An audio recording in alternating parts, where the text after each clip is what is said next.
Sambo tidaklah benar. Pada penggeledahan rumah pribadi Irjen Sambo di kawasan Kemang, Jakarta Selatan, terdengar kabar bahwa ada bunker 900M.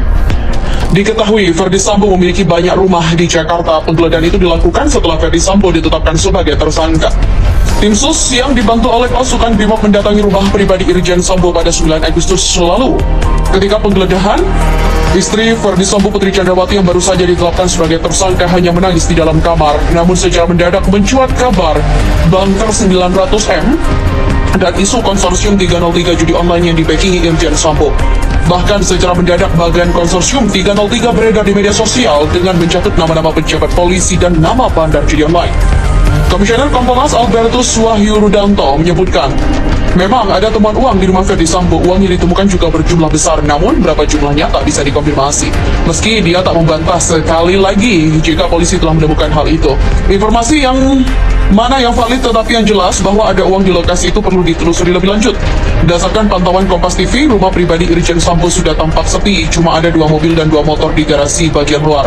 Garasi bagian dalam tertutup jadi tidak tampak, sementara dari luar tampak rumah memang masih berpenghuni. Ketika mencoba membunyikan bel beberapa kali, tidak ada penghuni yang keluar rumah, di mana rumah ini adalah satu dari 3 rumah Sambo selain di Duren 3 dan Jalan Saguling yang digeledah Mabes Polri pada 9 Agustus lalu. Semuanya juga dijaga pasukan Brigade Mobil atau BRIMOB saat pemeriksaan, entah mengapa. Menanggapi hal itu, Kadif Humas Polri Irjen Deni Prasetyo mengaku belum mengetahui informasi yang beredar itu. Namun pihak kepolisian dipastikan akan menindak tegas seluruh aktivitas perjudian. Di sisi lain, Dedi kembali memastikan pihaknya tidak akan pandang bulu untuk menindak aktivitas perjudian di Indonesia. Sebelumnya, Kapolri Jenderal Listio Sigit Prabowo meminta jajarannya untuk menindak tegas para pelaku penjudian baik langsung maupun via online. Hal itu dikatakan saat memberikan pengarahan melalui virtual kepada jajarannya di seluruh Indonesia pada Kamis.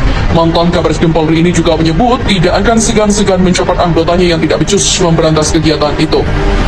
Selain perjudian, tindak pidana lain pun menjadi perhatian Kapolri, mulai dari peredaran narkotika, perjudian baik konvensional ataupun online, adanya pungutan liar atau pungli, illegal mining, penyalahgunaan BBM dan juga LPG, sikap arogan hingga adanya keberpihakan anggota dalam menangani permasalahan hukum di masyarakat.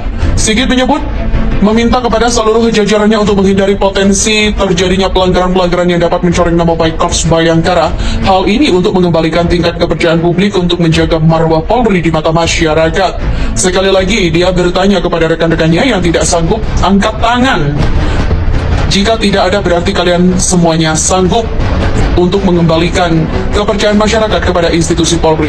Untuk informasi, kasus pembunuhan Brigadir J yang akhirnya menyeret mantan Kadif Propam Polri Irjen Ferdy Sambo memunculkan beragam rumor, termasuk masalah konsorsium 303 atau judi. Adapun konsorsium 303 merujuk pada pasal 303 KUHP menyangkut perjudian.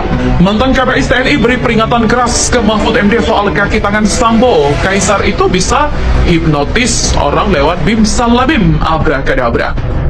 Mantan KBS TNI Soleman B. Ponto memberikan peringatan keras kepada Menko Polhukam Mahfud MD. Hal itu terkait dengan kaki tangan Irjen Ferdy Sambo di tubuh Polri.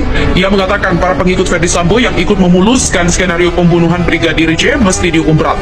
Mereka merusak tempat kejadian perkara, merusak barang bukti, serta menghalang-halangi penyidikan tak bisa saja disanksi etik. Mereka, kata dia, seharusnya ikut dipidana. Mana ada orang dihukum karena kode etik. Orang dihukum ya karena disiplin kode etik terpenuhi. Yang dipidana terpenuhi malah kode etik aja lah, kan sudah terpenuhi. Kalau di militer tidak begitu. Begitu itu terjadi, semua yang terpenuhi unsur pidana udah masukkan semua dulu, periksa pidana semua.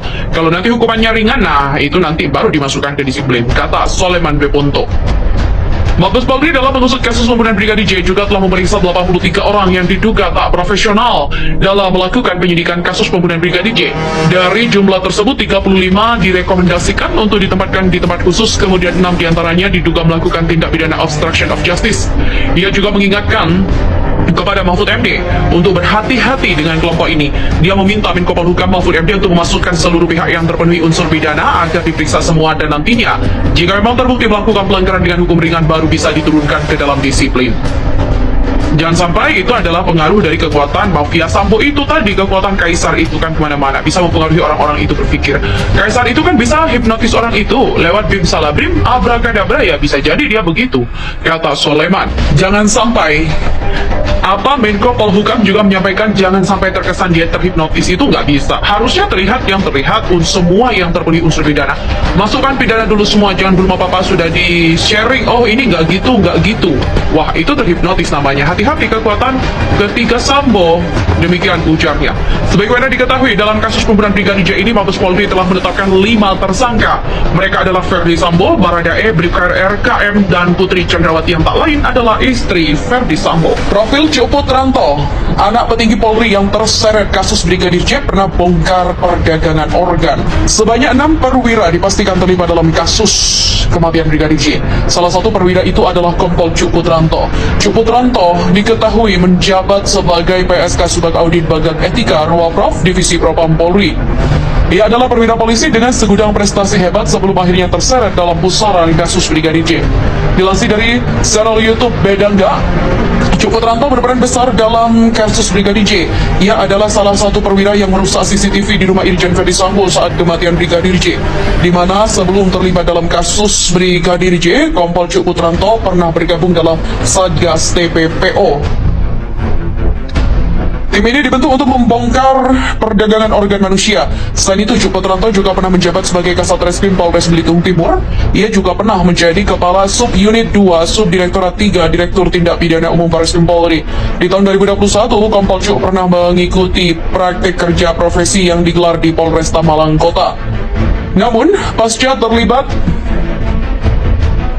dalam kasus penembakan Brigadir J, Kompol Cuk Putranto kini ditahan dalam tahanan khusus. Perwira 1 Melati ini juga diketahui adalah anak dari salah satu petinggi Polri. Sayangnya belum diketahui nama dari ayah Kompol Cuk Putranto. Karirnya dalam tubuh kepolisian sendiri terbilang mentereng. Sebelum terlibat dalam kasus Brigadir J, Kompol Cuk Putranto sempat membongkar kasus perdagangan organ manusia, tepatnya di tahun 2016. Pada saat Cuk Putranto masih menjabat sebagai Kepala Subunit 2, Subdirektorat 3, Direktorat Tindak Pidana Umum Barreskrim Polri, dirinya sempat menangani kasus penjualan ginjal. Pada saat itu pihaknya menemukan 15 korban yang diduga menjual ginjalnya untuk mendapatkan uang senilai 70 juta. Barreskrim Polri juga menggandeng LPSK dalam aksinya itu. Sebanyak 3 pelaku penjualan ginjal ditangkap dalam kasus ini. Kepada Subdirektorat 3 Direktorat Tindak Pidana Umum Barreskrim Polri, Kombes Umar Suryavana mengatakan, ketiga tersangka menjanjikan 225 juta kepada para pendonor ginjal dengan 10 juta hingga 25 juta dibayar di muka. Ketiga pelaku dijerat dengan pasal 2 ayat 2 Undang-Undang RI nomor 21 tahun 2007 tentang pemberantasan tindak pidana perdagangan orang. Pasca terlibat dalam kasus Brigadir J, foto dari Cuk Putranto yang ada di medsos pun sepertinya langsung dibersihkan.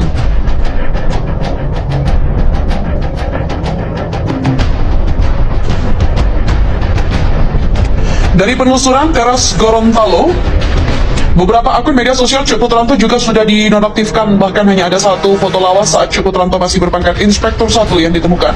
Mantan Kadif Propam Polri, yakni Irjen Ferdi Sambo, sepertinya akan ditemani oleh beberapa perwira dalam kasus Brigadir J ini. Menurut Irwasum Polri, Komjen Pol Agung Budi Marioto, Itsus Polri telah memeriksa 6